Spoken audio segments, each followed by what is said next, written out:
Welcome everyone. This is your boy Jay Takashi, and I'm joined today with my boy Wally WTP Top Productions, and we're here to give you anime podcast number 9, which is Deatte 5 Byou de Battle, and it's basically in English that means battle game in 5 seconds, and this is a series we both enjoyed and watched, but we're gonna give, like I said, we're gonna literally give you a breakdown discussion of the series, our thoughts, the characters, the abilities, and then our score and what we overrated. But first things first, if you're new to the channel, be sure to subscribe, check out the latest video, and like I said, we're gonna get into the intro and then we'll get started. And 3, 2, 1. Let's go.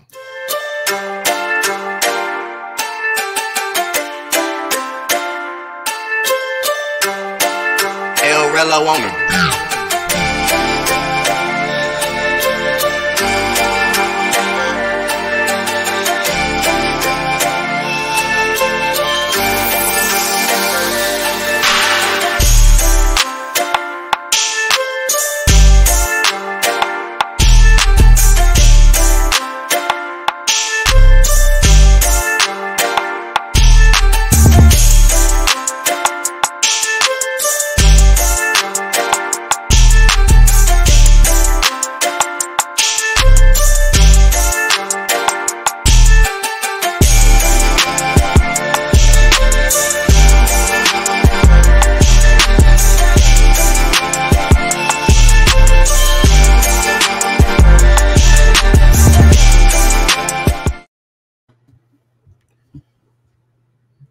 Sorry about that, everybody.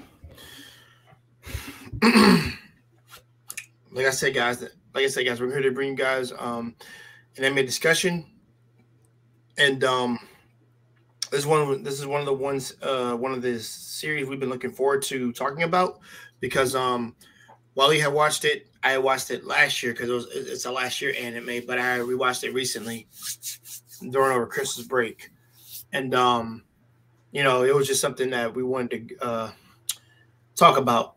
Give this anime a little shine, and I think it is an underrated anime. Personally, it's not anything spectacular, but I think it's really good in what it does. So, guys, let me put in the background music, and we're gonna get right into this. All right.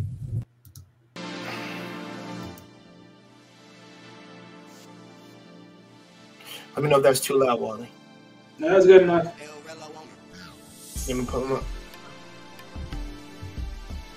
Wally, I'm gonna okay, guys. So I'm gonna let Wally go first on his initial thoughts about the series, and then I'll give my thoughts next, and then we're gonna venture into the actual plot / story.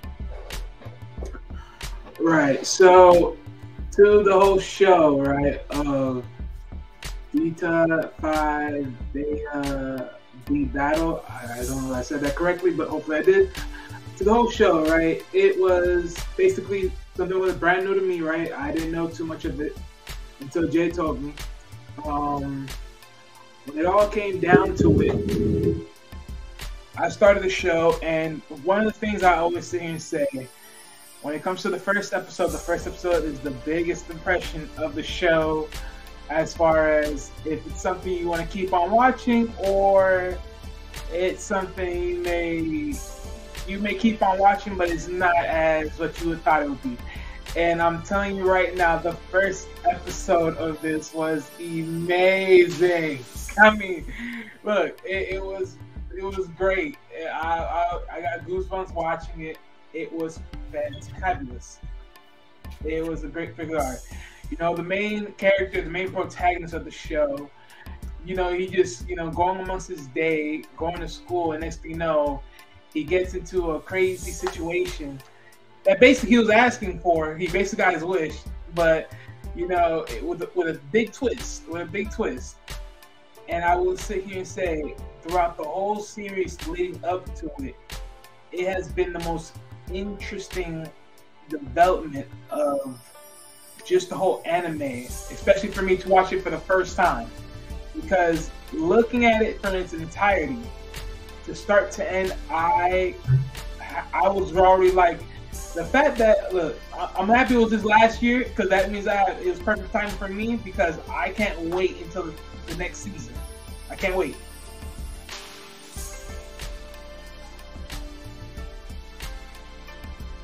Okay. Guys, give me a second. I'm going to get my thoughts, and I'm just connecting my my headphones here so we can have better reception and everything. Yeah, drop the music down a little bit.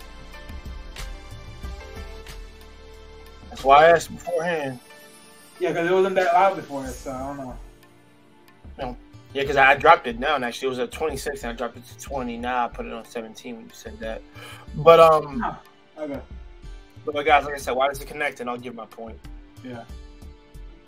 Wow, my keyboard's at 100%. Okay. So, all right, guys, we're all good. We're all good. All right, we're all good. Okay, so my thoughts on the series was, you know, the first episode, like some animes, sometimes it takes them a while to get it going. But this is one of the series that actually intrigued you in the first. Yeah, there we go. I said this is one of the ones that intrigued you in the first go, which I like because I've always said you need something to hook me in the first episode, and this anime did just that. Similar to Gelfenir, which we all talked about. It had subversion in it normally to subvert your expectations of what was actually going to happen. You didn't know how gruesome it was going to be. With this one, you kind of got a sense of, like, you know, the sadistic realness of, like, how this quote-unquote entity comes in, Mion. Mion comes in and actually, you know, brings in people who are partially dead into the series. And then they're gathered together to participate in a quote-unquote survival game. Sorry about the noise in the background, y'all. But So whenever that ends up happening, when I watched it, I was just like, okay, I like how this is. It seems like they don't remember how they got there, but like they get brief moments within the start of the first episode to like how I got here and things like that. And I like that. And that's why I say I think the first two episodes are really, really good at hooking you in. First episode is really good to give you an idea of what the main character has to go through. You know, the main protagonist, Akira Shiroyanagi. And just the way he approaches things throughout the series, I loved. And also I love that he was a planner. And that his skills are what got him W's at the end of the day. But that's my thought on the first up. I mean, my thought on the series is I think there are a lot of the characters were good. Main protagonists are good. And my bad, like I said, because the difference between the main protagonist and then the main cast. Like I said, I think the main protagonist and the main cast are freaking good. And also, like I said, the things that lead up to events within the series are also well done. And also, I will give it. It's not just Super Smash action battle heavy. There's a lot of interpersonal relationships that form from the series, but also there is a whimsical nature to the main character of what he likes to do, of how he does things. But you know, not me dancing around it anymore. Like I said, guys, this will be full on spoilers and things like that. But also, like I said, I don't want to have to keep holding things back because I'm kind of jumping over I'm not jumping over the place, but I'm kind of like dancing around it and what the character does. But I'd have to say off rip, this series is really good, and I enjoyed it. Wally, now that we've gotten to that, would you like to get into I mean, I want to save fights for later, but we don't have to do that now. We can do that now. So, you want to talk about the fights? Yeah, we can talk about the fights now. All right. Well, I mean, just to start this off, as far as when it comes to the main protagonist, you know, eventually entering this new world, this new area, this new dimension, however you want to see it. You know, he was the first one to encounter one of these zombie golem-like, you know, creatures, and it was his first overall test, right? I mean, eventually, if you were to watch it, right, you eventually see how this all plays out, right? He basically asks for a challenge, scenarios that challenge him beyond his wildest imaginations, because he looks at life and he sees everyday life as far as the schools, they don't really challenge it. All those challenges are all too simple and very much standard. He wants a challenge that challenges him from all different points in all different areas to force him to think of different solutions to have success. And eventually he got that with him joining randomly in this game. Now, granted, the lady cat that you'll see in this series will tell you it's been that all of them been chosen by randoms, where in reality, as you constantly see through time and story plays, and even through the scenes of the, you know, just, you know, musical scenes as far as the beginning and end, you'll really realize it wasn't just chose off random. They're actually chose for specific reasons. Now, what are those specific reasons are, we won't know too soon. But I guarantee you, for me, from my point of view, it was for specific reasons, one way or the other. Now, as far as when we see the first, you know, the true first fight overall, because the cat lady of this whole series was really interested in our main protagonist, right? And luckily enough for him, he was able to counter every aspect of this, you know, zombie golem. You know, the moment he saw what he saw, he couldn't believe it, and he chose to run. At a point in time, he got a bike, rolled the bike, and he went into an environment. He chose an environment which he felt like he could have been having a very high advantage, which was an abandoned building. Luckily enough, he planned himself very well when it comes to dealing with the golem, and he succeeded. Now, there was a time that the golem could have caught him and did some fair damage. Luckily enough, he planned for that with a steel pipe, which ended the golem, only to catch him being dropped by this lovely cat lady that catches him and brings him to the other dimension. That's for the first part. Okay. I mean, I know we said we fights, and I like how you broke it down because you kind of gave an explanation of the fight going down. So I think, judging by the first, gauging the main character's intelligence and him using what he knows from games, like that monolithic way of just thinking. Because, you know, you have that, because like he's a gamer. He's a hardcore gamer. Right. The thing is, he can figure something out, and once he knows like what works and what doesn't work. But also, I think it's also his curiosity is always to try new things, but he'll never go on with a zero chance plan. He'll go in with a plan, with a chance he might get hurt, but also it's going to be the chance that he survives. And he did that within that first little that whole showing in the first episode, which I liked a lot. And oh man.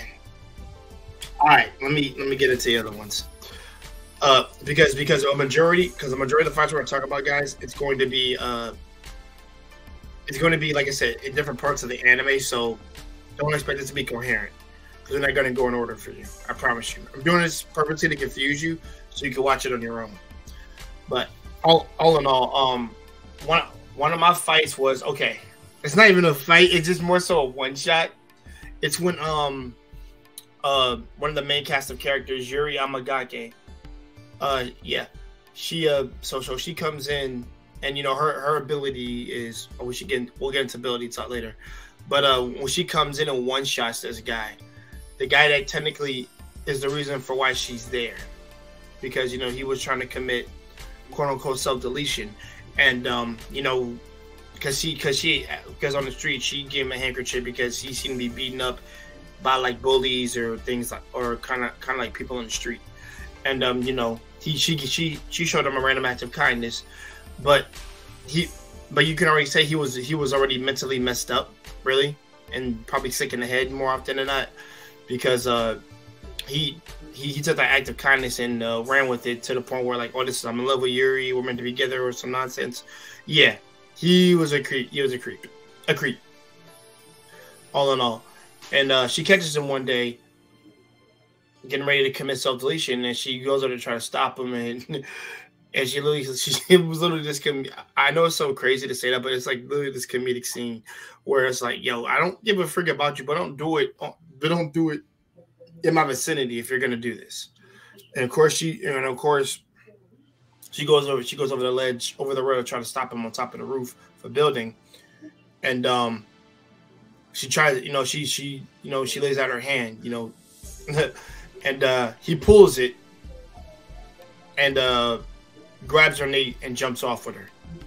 And then she wakes up in the in a quote unquote place that Mion the cat entity brought all the other ability users to.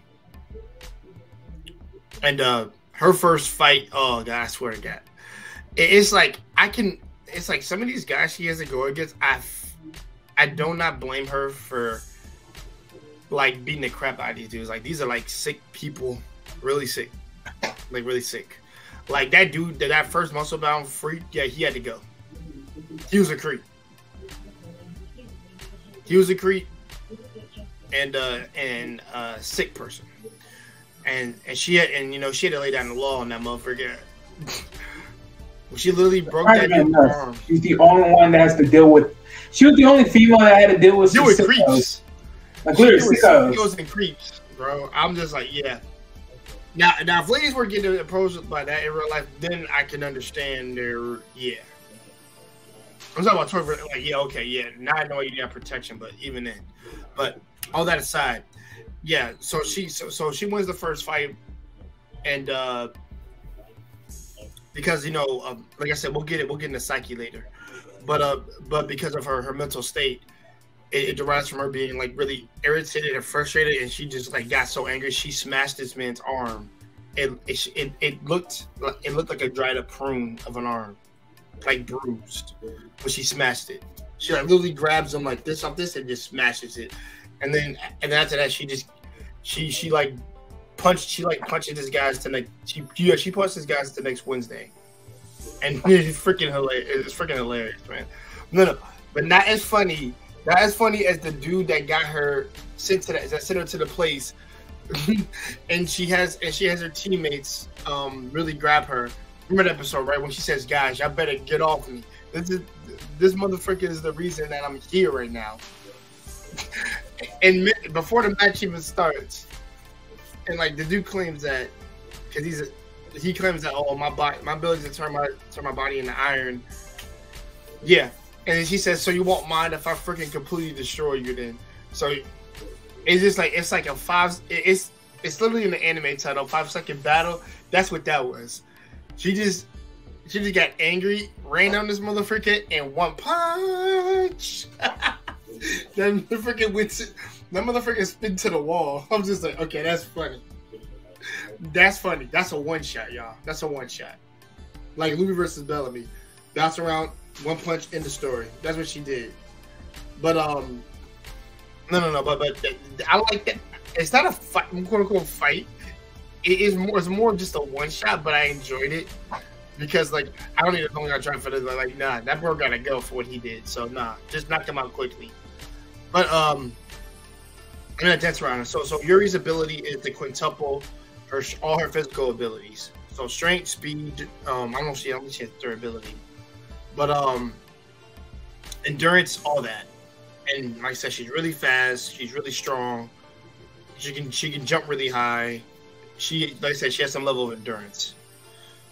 It takes a toll on her body, but trust me, she has probably one of the coolest abilities, but the drawback abilities, because it's more of a double-edged sword than anything. But it definitely gets the job done. And it's only a double-edged sword based upon if she can face someone of her similar caliber. And that's not to like the last 3 episodes. Ogami, yeah, the big brawling dude, yeah, dude, trust me. There's literally a scene where it's like it's 3 against 1 against this dude.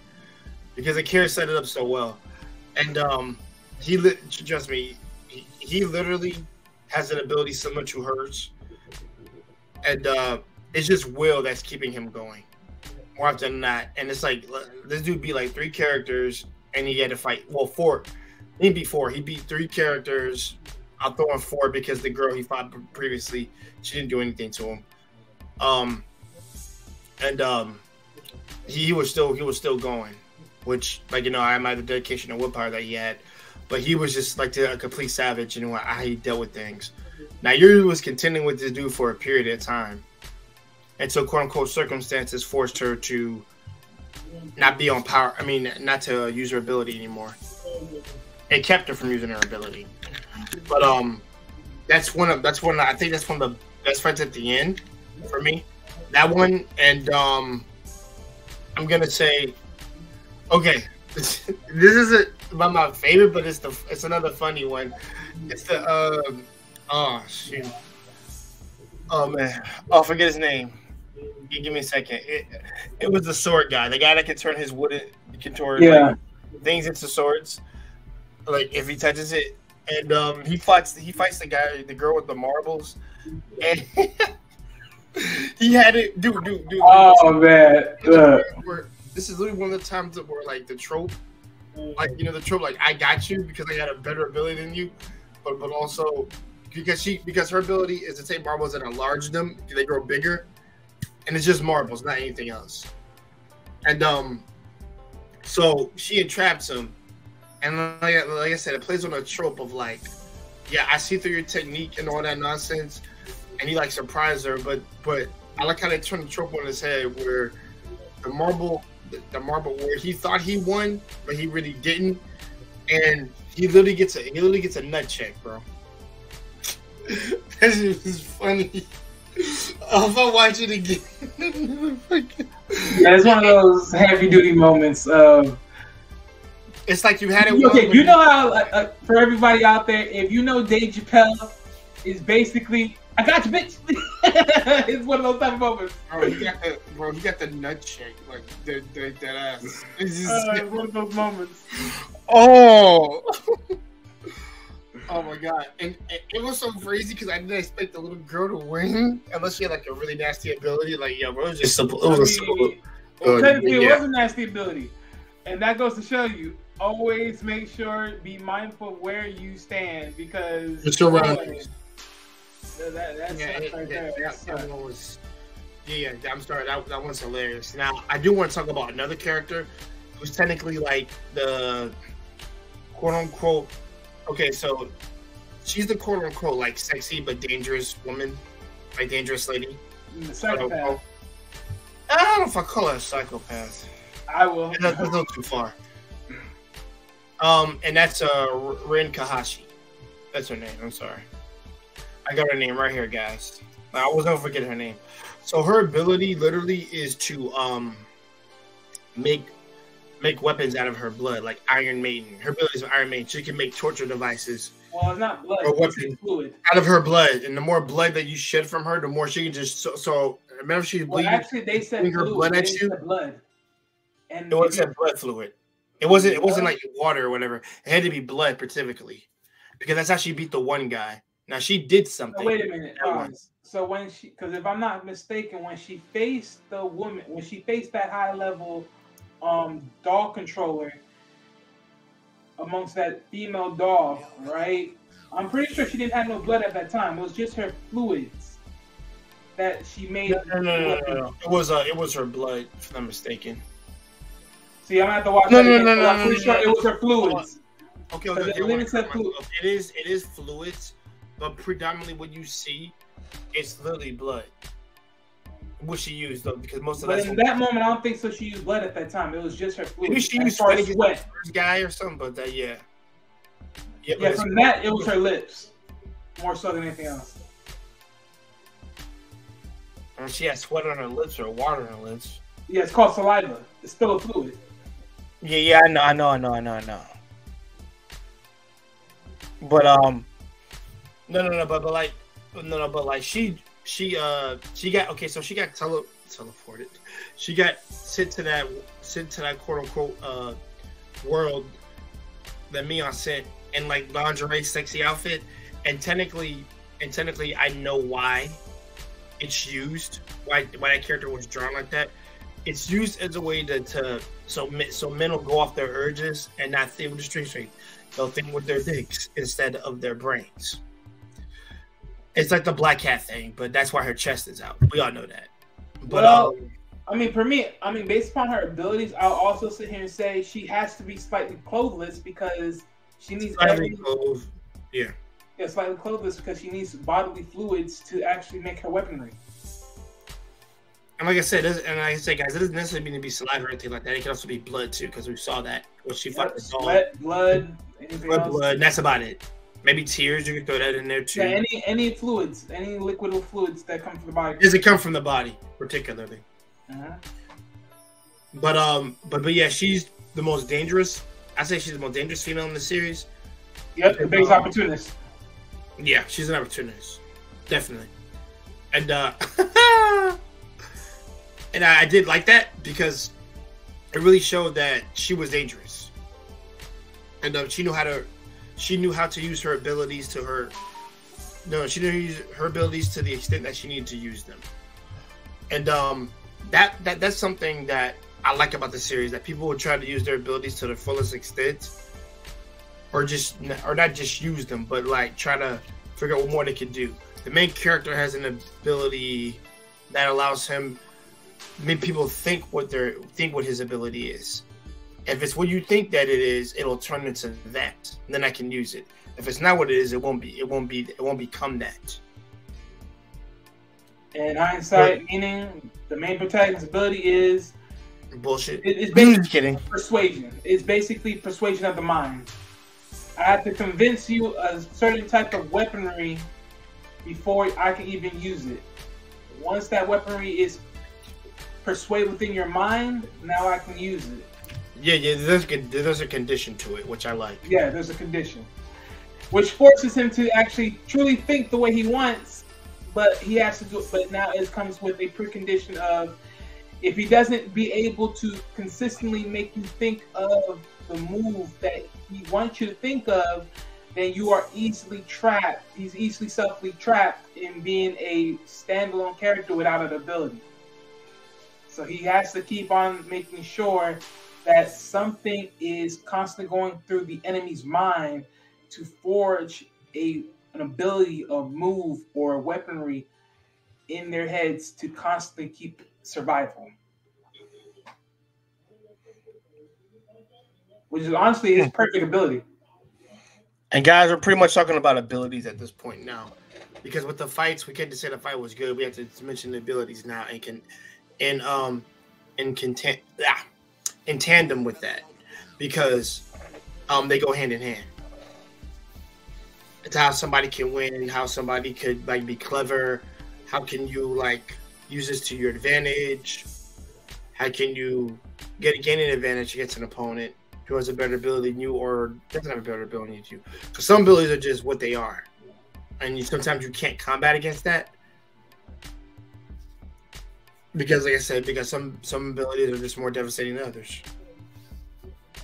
I think the most dangerous is the one of the most dangerous ones is the main characters, and I would say Rin's, the seductive chick. Yeah, I'll call her the seductress chick. Yeah, her shit is kind of crazy. Wally, and plus I will get into other abilities that were. I mean, if I had to put my 2 cents in it, I think the heaviest ability is actually another guy. Well, no, actually one of the main villains of the show. His ability was to put people under contracts as long as he did you a favor. So if he did you a favor and or save or protect you, he was able to put you under a contract, spellbinding, to then, consider you to do his bidding. Now, his ability was also dangerous because that means he could control other people's abilities, which means he had multiple abilities at his hands. So as long as he was able to get you to do him a favor, as long as he was able to give you something to do, which is in a sense a favor, he was able to build a contract. So, But now understand that contract does have a limit. The limit is based upon the timing of the contract. So meaning, if let's say you were able to give somebody a few minutes of conversation, well, basically now you can force someone amongst a contract based upon those preconditions. So let's say someone talked for like 5 minutes. Well, now you can build a contract for 5 minutes and hold them up. That's all it's good for. So that contract does has limits based upon the need and the uses of that contract being established. That is correct.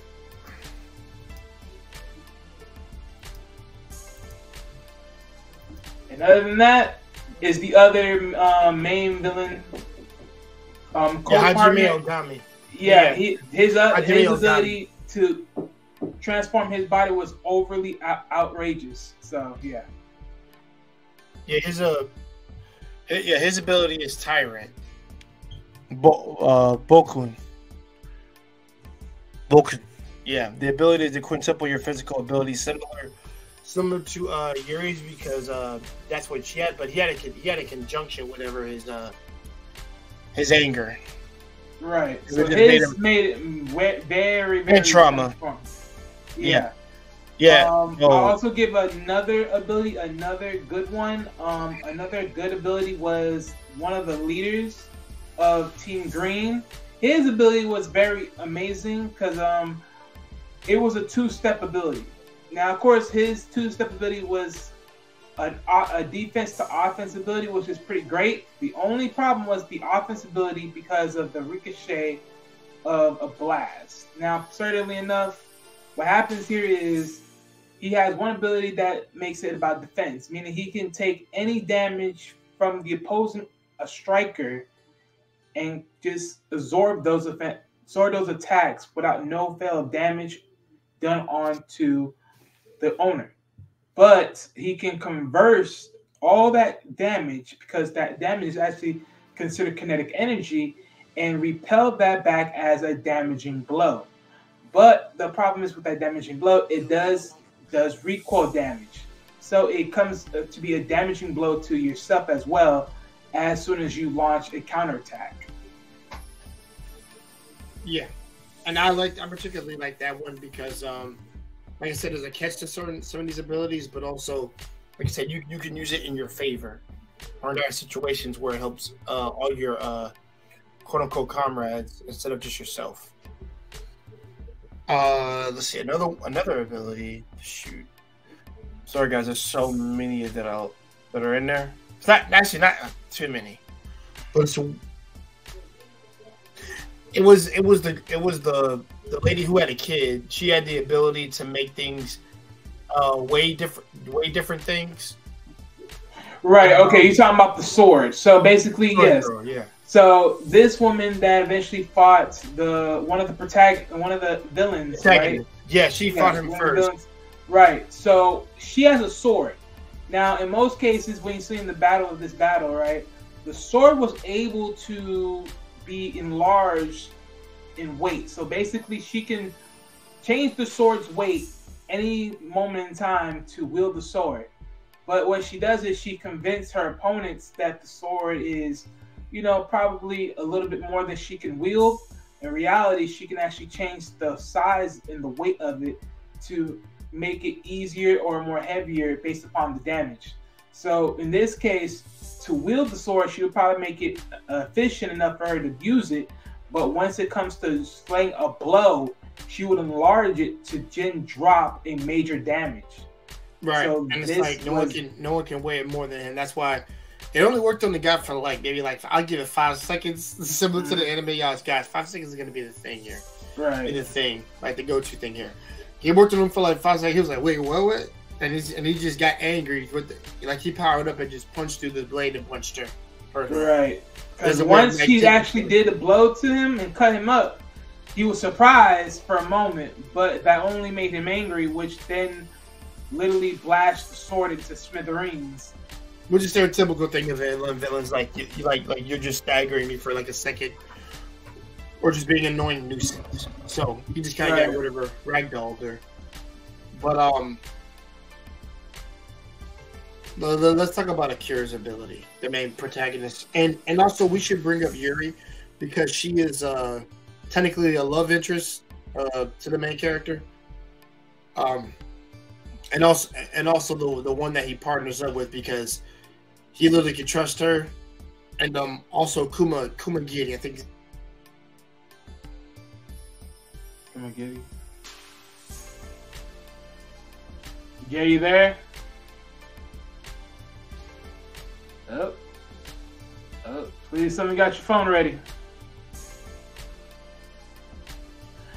All right, guys, we're gonna have technical difficulties. Jay just froze here. Oh boy.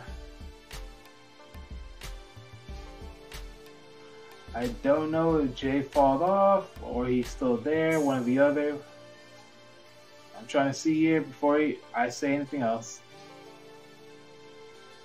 Hopefully he has his phone near him and then he can pull it through his phone until if any computer problem comes up.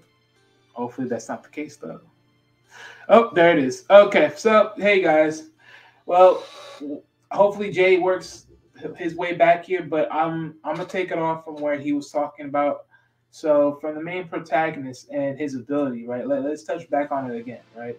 So the ability was to basically is to manipulate the mind. I mean, I don't think so that's the exact name or words of it, but it's basically persuasion of the mind, right?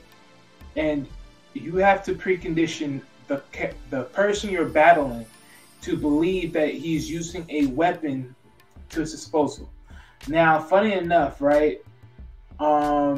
Akira's first battle was with one of his acolytes that he eventually partners up with down the road of the series. And one of his acolytes was able to change wood into a sword. And not only just wood into a sword, but wood that can turn into a sword that can cut through anything. Now, understand one thing. These woods can also be converted into knives, which also can be throwing knives as well. So it's not just that either. It's all based upon the size of the wood. And this was actually a pretty useful skill, especially when it came to the, if I'm not mistaken, the third part of the whole fight series, because there was the individual fights, then the team fights, then there was the wilderness battles, right? Amongst Team Green, Red, and Blue, right? And when it came down to the wilderness, he was able to be more deadlier because he was able to attract more wood complex to be a little bit more greater with his blade strikes. Now, but I'm gonna get to that part later. So coming back down to it, when Akira finally learned about his ability, and he had a first fight, the same guy, the dude that was able to change the wood into a sword and battle against him, he had to be very technical on his feet because, of course, he couldn't just simply just wield out a weapon and start battling the guy that can change wood into sword. So he had to figure out how can he strategically, build it up. So he had to build up a scenario, visual buildups, as far as just building things up, setting a perfect scenery, and then to be able to strike Akira and to be able to strike his opponent with a lethal blow. So Akira was able to manipulate the swordsman into believing that he had the cannon. Now you will see this power cannon, this blast cannon, right, from the cat lady, and eventually when you see it, he tried to replicate that same cannon again, but against the swordsman. Now, perfectly enough, he keeps on building up a lot of preconditioned scenarios, right? And once you actually look at it, you'll see how he fully combined these visuals to set off the perfect blast cannon of his own and blast the swordsman, which was very interesting because it was very well thought out and well put, which I perfectly love about the series, especially when it came to the first fight of the series overall. So once he was able to do that blast, he basically, cooked them and he defeated. And he walked up to them. Of course, he surrendered. He chose to surrender, which was smart. Now, lucky enough for his opponent, he wasn't truly dead. He was injured, but he wasn't dead. Of course, luckily enough, whatever dimension there are, they have advanced medicals to the point where they can revive anybody and restitch them back up like they're brand new, like they've never been damaged before a damn day of their lives. So, all in all, it was all perfect. But yeah, that's just one of the key points of Akira and his abilities, which is very much fascinating, but challenging for him overall. And I will sit here and say this, I very much do love how he keeps thinking about his abilities consistently throughout the series, because as you keep going on forward, he had to start realizing and start pushing the test of his abilities further. And remember, this is only based upon who he can make believe his abilities work. Meaning, he can only use the ability when he is in contact with somebody able to understand the ability is what it is. Meaning, so let's say hypothetically, right? If it's me and you right now, and I convince you that I had the blast cannon is able to pop out of will. But whereas if I'm looking at somebody else that doesn't know or aware about the blast cannon that I've used, I can't not sit there and say, oh, I have the blast cannon and it's going to pop out. No, I have to really put this in their mind and visualize that the blast cannon is there so that I can summon it through my hands. So it wasn't even possible. But when you're able to convince somebody this whole mindset through their mind, which sends transferable type waves, which then activates the ability, it is perfect. So for instance, let's put it this way. It doesn't even have to be an ability of weaponry. It can actually even be a good ability when it comes to being a spy. Now, when you actually look at the series, it's going to also prove to you why Akira was probably the most deadliest character of the whole thing, because his ability is so transformable, it stretches beyond weaponry. It goes amongst weaponry, defense, and even amongst spies. So once there was a time frame within the series later, like in the half, where you can definitely go into the series. And there's a time with Akira and the other female protagonist, I would say, that's in the series with him, right? She would help him out by constantly doing some favors. The first piece of favor was her trying to considerably keep thinking of ways to help and aid him. The first way that he was smart was to constantly think that she was able to speak within his mind.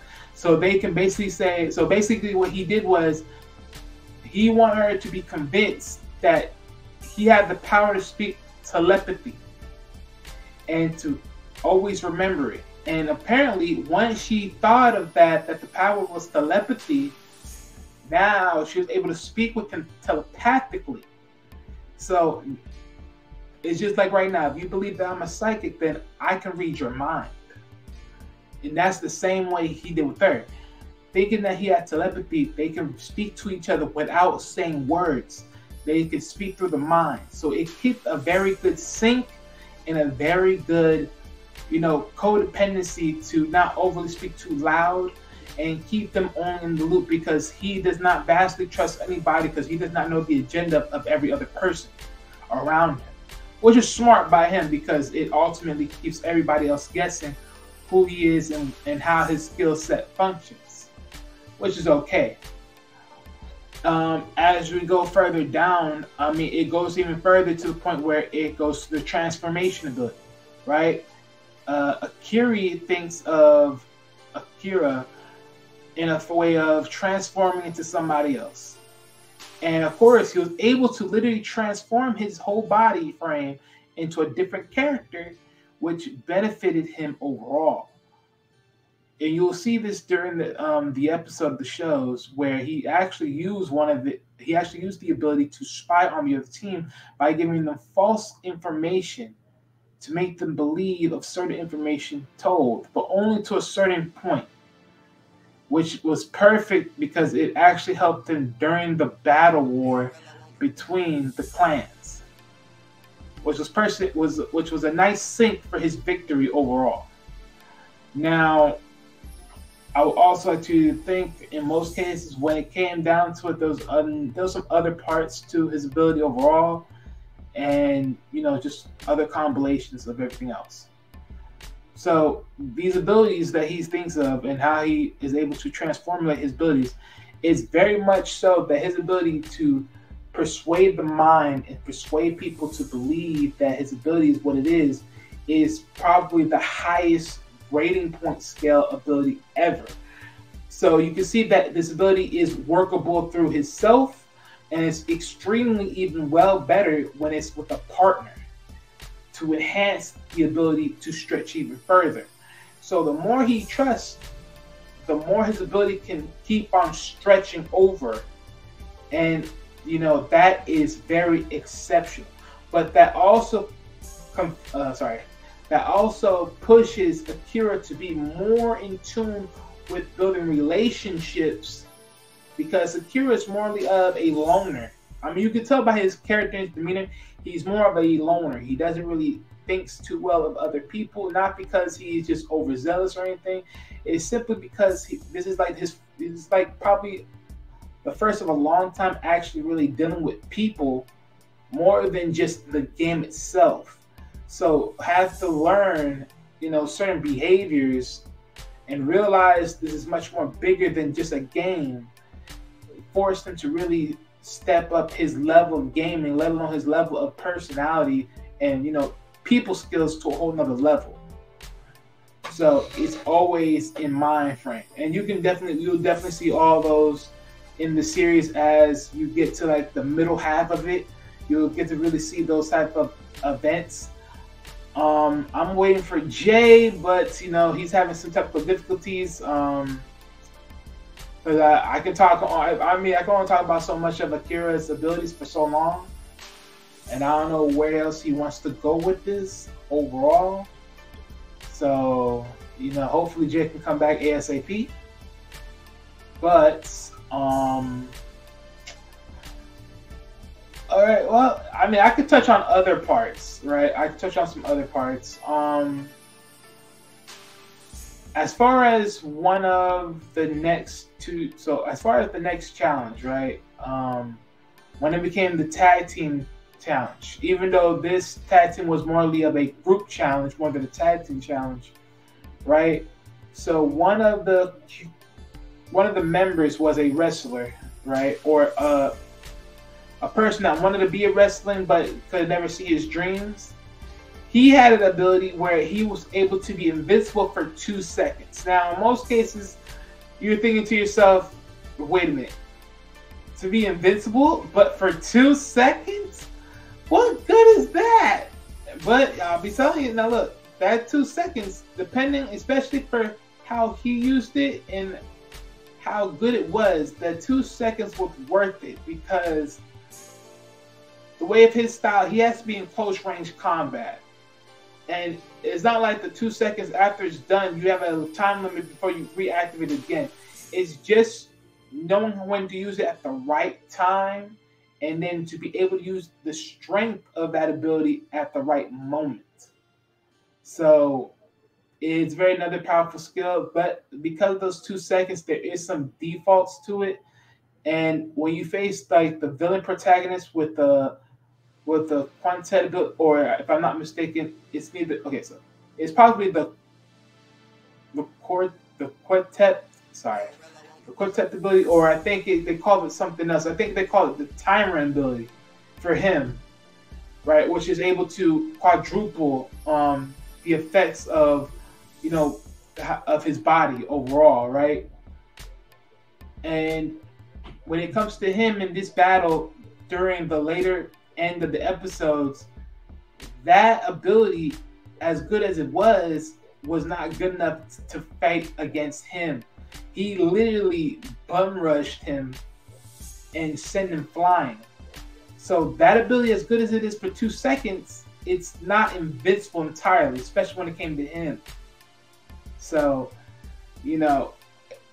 I always say this: based upon the right person you're facing, that ability is strong. But at the same time, when it comes to someone that can literally transform their power and their body to a whole other level, it is not strong enough.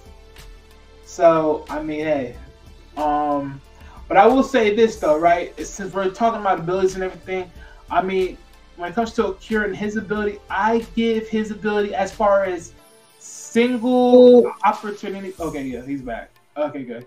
Yeah, I told you to continue what you're saying. Yeah, no. So what I was gonna touch on was amongst Akira's ability, right? If I had to touch it on as far as a singles competition of ability, I give it a B because, well, I'll say a B plus because you still have to convince somebody, and it could take a long time. And based upon other people's abilities, some people may not give you that time to really, use that ability. And plus, that ability is based upon, your surroundings. Because of course, if it wasn't for where him and the swordsman and how they were fighting, if the environment didn't give Akira enough time to set up that ability, he could have been easily defeated in that fight.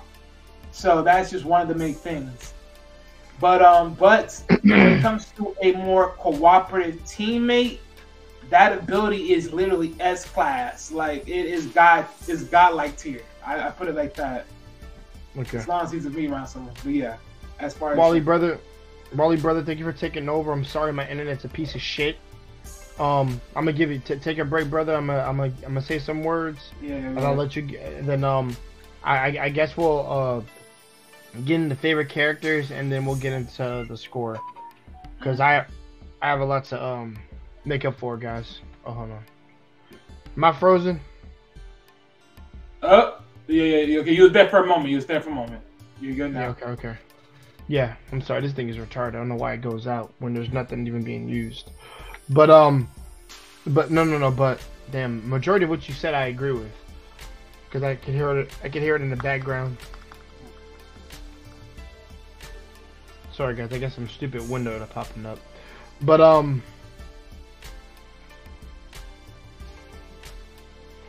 no. But to all the characters with their abilities that like I said, I think it specifically tailors to their desire of what they want, or because some of them are just random, but at the same time, some of them kind of fit characteristics of people, right? Quote unquote them. Like Akira's, I'll be honest, I don't think anyone else could use the ability to the extent Akira does because they're not intelligent as well as he is. So that's why the ability, I won't say it would be useless to them, but they wouldn't be able to use it the way he'd be able to use it. Because like he knows his ability has conditions, but he's willing to test it out on many different things of how it can benefit him. Right. Because like his whole strategy is to win and go to the next level. Like in any situation that he's been that he has been in / encountered within the series, he's always up to face the challenge. But at the same time, he always has a plan in mind to like how things are gonna go. For plan, he had a plan B for when Yuri left him to go help what's her name, the quote unquote woman, Asuka, that was her name, Asuka, who was the mother to the kid, and she was like, I can't let that happen. Like you can't just let her die. I'm like, yeah, but other people are helping her, but I have to go and help her. And it's like Akira took it, had a plan and account for that. If if we get separated, I have somebody else be have my back against a quote unquote opponent of the opposite team, and he did. The guy who he beat his first fight, the guy who he beat, the guy who was on the team with him, and guys, I'm sorry I forget his name, but I have to, because it's just like, bro, it's like his name is like, I want to say Takashi, but he's not my name. He's something else. But yeah, it's kind of like that's his trolling buddy, because he chose him because he lost like multiple times. Even though he had one that he could win very easily, and that was that second time they teamed up. I mean, when they were all on the team together. But as for Kumagiri, I think his name is Kumagiri, the guy that can be invisible for 2 seconds with his armor and shit, is probably one of the best abilities ever. It's one of the best abilities, but it's so short. I wish he was over for 10 or like you should have made that like 30 seconds. I don't think I feel like 32 seconds isn't enough. 30 seconds is enough to do a whole lot of stuff. If you're a big Brawler the way he is. And also some of these characters tend to have like maybe not trauma but like fragmented memories of the past, yeah. Yeah. I'm sorry guys, I'm stuttering my words. I'm sorry, this whole thing's pissing me off. Yeah. But yeah, I promise you that is going to stop. I'm not going to be stuttering my words anymore. Because there are certain, like I said, there are certain words that are like in the actual series that I tend to forget, and I want to make sure I always come back in here with a full deck of cards so that I know what I'm talking about to you guys, and I'm not just coming out of my ass with things. Because I actually watch these series in depth. So Kumagiri's ability, like I said, to turn invisible 2 seconds is a freaking pretty cool ability. I kind of wish it was longer. Like I said, maybe not 30, but like 20 seconds, 15 to 20 seconds. 10 seconds. I'd like it to be 15 or 20, just so, because if he has to face like two dudes, he can just bulldoze them or lariat them quickly. But he has an ability that I like, which his duration was longer.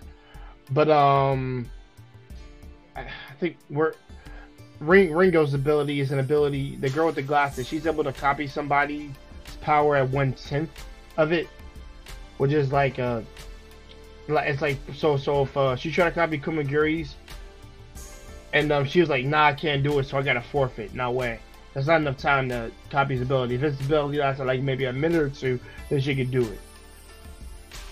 But her ability, I mean, like I said, her self-preservation and self-courage comes through in the end in order to save a child, which I really loved her scene, which was really well done. And it really, like I said, it really showed her conviction. Like Akira had an effect on her to want to be better, because she admired Akira. And I thought that was very well done and very impressive. But not as more impressive as Yuri going in against the freaking Ogami Hajime, man. Just going in blow for blows and things like I love that. I love that. I love how they got the high school girl with the messed up backstory, the most awesome ability. It just fits so well for her. And also to Yuri's credit, that she's gonna go back and try to be in that kid's life. I say kids, quote unquote, her stepsister's life. I respect that about Yuri, because she's been raised with a disdain for her mom, and because her mom has a disdain for her, and she's carried that burden. She's carried that burden throughout the series, until it resurfaces again in her head, of what she's got to do. And like I said, it just confirms that she wants to be a better person, and just take care of the little sister that came into her life. So I think in terms of conviction and character, I think she's one of the best ones. Kira doesn't really have that. He just has his intelligence that's going for him. And I think his development is coming on learning to, yes, he wants to win, but I think throughout the last section part of the anime, quote unquote, series, is that he's learning to open up more and actually understand what it means to be a part of a team. Because, like I said, because his whole mindset was just to win and use whoever. But he's still a savage. He's just that the difference with him is that he learned to open up more and trust Yuri. And he did apologize, like he said he was. And I think that showed character growth for Akira. Instead of just being cold, detached, and things like that. Like I said, he knows when to be a savage when he needs to, and I think he knows when to humble himself and understand when he was wrong about something. Now, I don't expect him to do too much of that, but just for Yuri, like, I can understand why you would have to. But Wally, I think we're coming on the tail end of this. So who are your favorite characters? And then we're gonna get into score. My favorite characters. Yeah.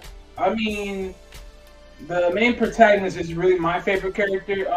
Reasons why is because, one, his mindset towards the whole thing of finding better solutions to outbeat a game. Like, the moment I thought of that is like I thought of that the same way when I threw that myself. Because for instance, I mean, I used to play Pokemon. The last time I ever played it was probably like what, the Diamond and Pearl versions of the game, and pretty much, you know, throughout the whole time that I ever played it, from, you know, from all those times before, I will always try to beat the game in the most efficient way possible. I hate using the stupid TM moves, not the TMs, but the HM moves, and you can never, you know, use it and then dump it for another move. It stays stuck there. So I had to think of other ways to be like, okay, what is the best way for me to handle this now? If I can't use 6 Pokemon, like, what else I'm gonna do here? So I said, okay, you know what? Better. I start playing Pokemon just with 4 Pokemon and going with 4 Pokemon to the Elite Four. Simple. And I beat the game every time like that, all the time. I even did to a point where I did it with 3. And I clean house. It's possible.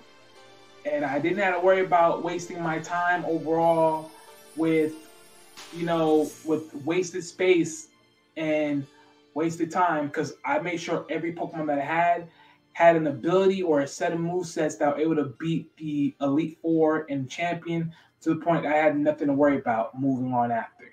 So it was the same mindset, being able to beat a game efficiently as possible for you to not waste any more time, and also to constantly try new combinations, because of course I did try combinations that most people wouldn't think about doing, as far as maybe when it comes to like using like weaker, non-usable most of the time Pokemon to outbeat the higher up level Pokemon, which is possible, but most people wouldn't think about it, but I did.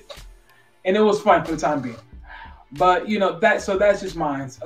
Number 2 though, I would say I would actually have to pick the villain in this, which was Hajime Ogami. The big dude. Yeah, the big dude, yeah. Yeah, Ogami. Hajime Ogami. Because for his story and his background, his story and background was so intensively, you know, when you see it, you'll see it for what it is. You know, it's like, for his moment of his tyranny, is like, he became who he became mainly because he didn't like certain people pushing around people thinking that you're stronger or better than them.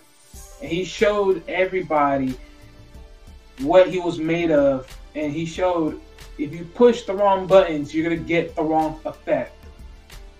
You know, so that right there, it also showed a good thing. I will also give another good validation character to Akira, as far as for her role into the show. And I'll also give a good tribute to the other big dude with the 2-second ability of invincibility. His story was, Komagiri. His story was also sad as well, losing his brother that was also a wrestler that he should have been a tag team partner with, but never got the chance to because he lost his life. So yeah, that's another one. That is true. Okay. So for me, I like Yuri. I like Yuri a lot, like her whole struggle and things like that. She's probably my number 1. Number 2 would be Akira. Number 3. Because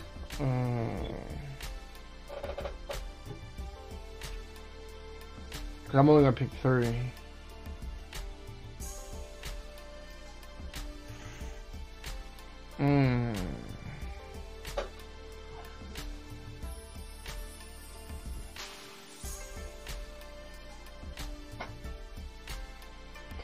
I got it. Sorry, guys. Give me a second, but it's like I'm forgetting somebody, but I'm also realizing somebody. Like I'm gonna pick she's not okay.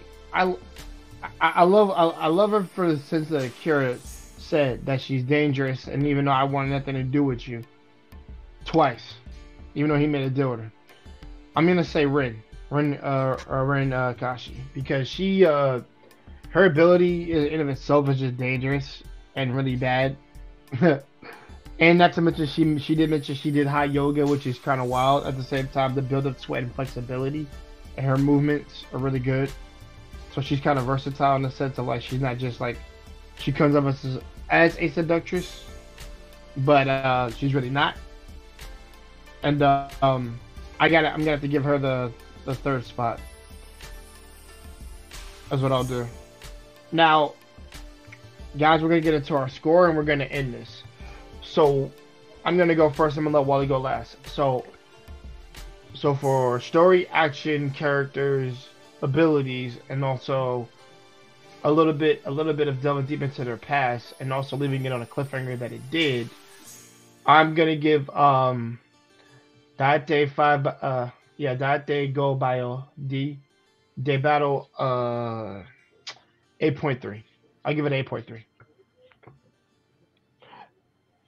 I can't give it a 9 or a 10, but I can give it. I think it's within the 8 range because it's very enjoyable. The music, the opening is freaking killer. I love the opening. The opening, that song is fire because I love rap music, and also certain events that leads up from episode 1 to the last 3, I think are excellent episodes, really excellent. And Marble Girl got on my good side because what she did to that dude, Sour Boy. Oh man, it's wild. But no. But all in all, 8.3 is the score I'm gonna go for this anime. Guys, definitely check it out. And I'll put a link. I'll put a link in the description box. Wally, what is your score before we end things? All right. Well, I'll say this. For anyone that watched this, if you go do the research yourself, you will see that the show's score was rated a 6.7. And that's probably because of the that's probably because it didn't have any like sexy animation or whatever to it. But for the type of series, I don't think that it needed that because it was simple, but it wasn't like terrible. And I think I'll say this, I think it was average, but at the same time, there was enough in there to bypass average, like quote unquote action sometimes, with like interaction with characters, funny moments, how an ability works, and also and also I would say the CG where like 2 of the characters like their CG for a second, I can understand how that would be a turn off to some people, but it didn't bug me. I think it was relatively fine as long as it didn't get all stupid. Then yeah. But I think it was relatively solid. Go ahead, Wally. Continue. Right. So like I was saying before, so they originally rated this to 6.7 overall rating. But for me, when I watched this from the entirety, for the story, the combats, and just everything that intertwined within it, personally, I would definitely have to give this an upgrade and rate. Yeah, I could be in a 7.5. I can see that, or 7.25. I would definitely give this. For the time being, because the way how the scenario, the storyline, and how it all worked in its favor, I'm willing to give this an 8 for the time being. I was about to give it an 8.5, but I'm willing to give it an 8.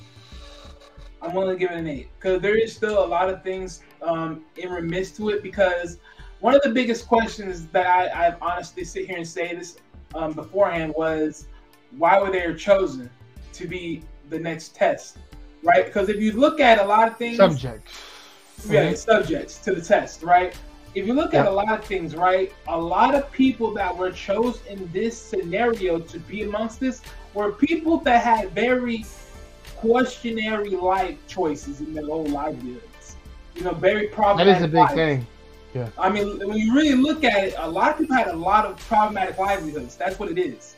But the funny thing is, Akira, not too much. Akira, the only real thing about Akira was he wanted to be in a world where he could actually be challenged. But in a lot of senses, I think the biggest challenge for Akira was actually being willing to negotiate with people and talk, because when you notice Akira's life for the likelihood of what we saw, he's really amongst his phone. But when you actually saw pieces of his livelihood, and for when you see him amongst his home and everything else, before all this went down, Akira was with nobody. He didn't even live with there was no one home. No one didn't clean the household and everything else, it was like he was there alone.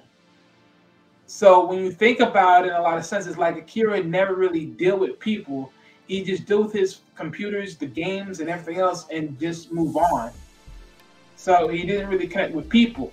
So this was actually a better sense of dealing with people and being able to have two of the best of both worlds, being able to deal with people and have some communicational experiences, but at the same time being able to challenge yourself throughout games. So it built a good connective builder. Even all right when it goes to not Akira, but his teammate, the female teammate, same thing. She had a lot of life problems, life situations. The wrestler, he also same way. Now we don't know about the samurai guy. We don't really know about his choices and his livelihoods. So we don't know nothing about him. Right. The only thing we do know is that based upon Akira, he called him a delinquent, but we don't know really for what reasons around that delinquency. So we couldn't really give a full-on descriptive why he's there. So we can't really pin that connection. Another person is also the. By the way, he has a badass character design. By the way, like an old school, like badass, like spiky character design. Like his design is very unique. And the female with the provocative clothing, we don't know too much about her scenario either. And because she's so cutthroat, who knows? She could be in a predicament type of scenario, but we don't know that either because her story side is not well cleared. And as far as for everybody else that's also there, we don't know about theirs either. So we don't know how bad and how good, but so far for most of these characters, most of them that were mostly chosen because of bad scenarios that happen in real time in real life. You know, certain things that they're dealing with and everything else.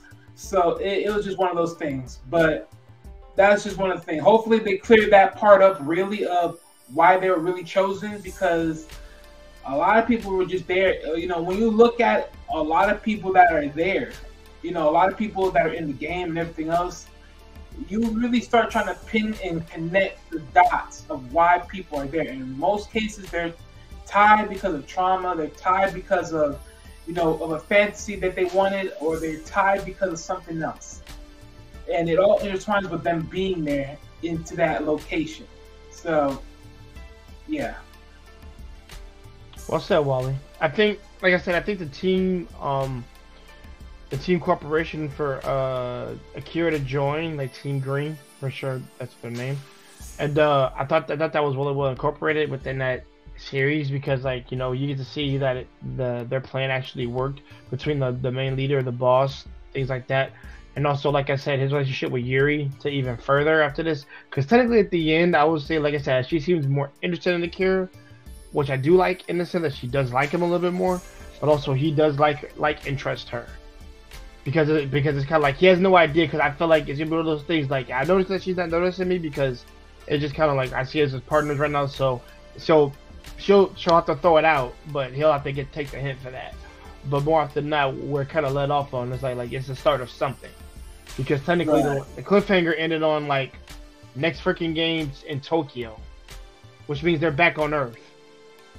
So, because remember, they were all walking around in the human world, which is crazy.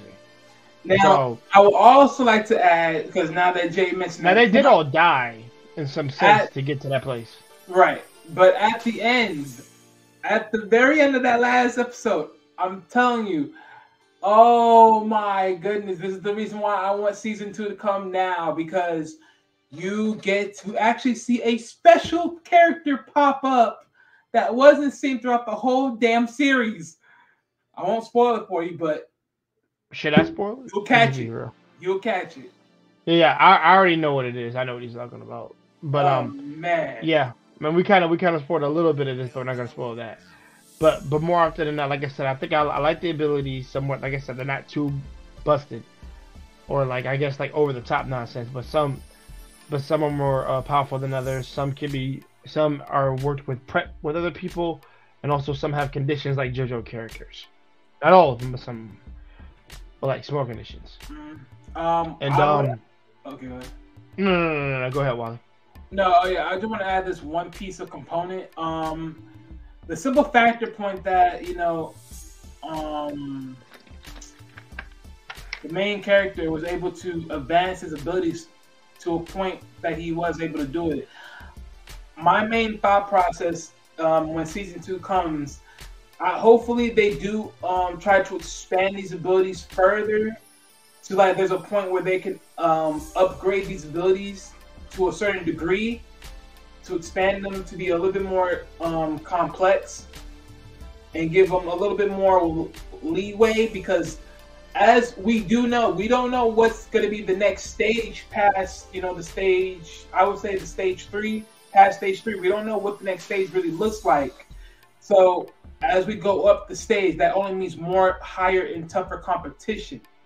So I do hope that the further development of these skills become more diverse to where it's not so as simple and morally on a broad spectrum. Just a tad bit more as they advance. And to touch on what he's saying, to follow it up before we end this, you gotta up the stakes, up the challenges, and up the risks, because it means more danger for the character, and how much the character is gonna have to overcome. Like Akira had to overcome a lot. Not just Akira. Everybody in this like last portion of the anime episodes, they had to overcome a lot in order to even get a W the way they did. And Akira and a couple of the characters were the saving grace for why they won and came out on top. But guys, that's our quote unquote discussion and the end of the podcast of Deatte 5 Byou Deatte. And please be sure to check it out. And if you're new to the channel, subscribe. Check out our newest content. And we're gonna be coming back with another anime podcast. And I think the next one it's gonna be a longer series this time. And I've seen it multiple times over, but this will be Wally's first time watching it. And we're going to be doing Kill la Kill is coming up. Kill la Kill Grisaya, and then it'll be Mahoka. But that means Wally actually has 24 to 25 episodes to watch for Kill la Kill.